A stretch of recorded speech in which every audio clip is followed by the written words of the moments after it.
السلام علیکم، امید ہے سب خیریت سے ہوں گے۔ آج کے لیسن میں ہم مخرج نمبر 15 پڑھیں گے۔ آئیے شروع کرتے ہیں۔ مخرج نمبر 15، ثنایا علیہ کا کنارہ جب نیچے والے ہونٹ کے تر حصے سے لگے تو اس سے فا ادا ہوتا ہے، یعنی اوپر والے دو دانتوں کا کنارہ جب نیچے والے ہونٹ کے تر حصے سے لگے تو اس سے فا ادا ہوتا ہے۔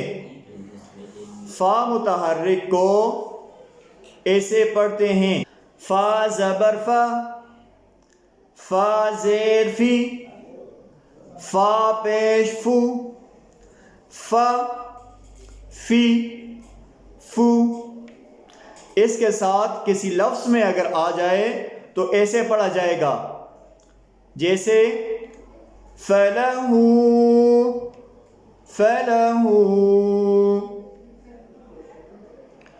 تصویر میں دیکھا جا سکتا ہے کہ اوپر والے دو دانتوں کو نیچے والے ہونٹ کے تر حصے کے ساتھ لگا ہوا دکھائی دے رہا ہے۔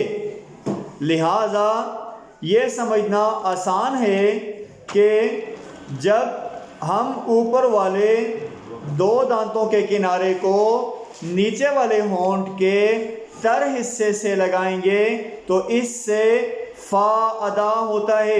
آج کے لیسن میں آپ نے 15ویں مخرج کے اندر یہ پڑھا کہ فا کو کہاں سے اور ادا کیسے کیا جائے گا۔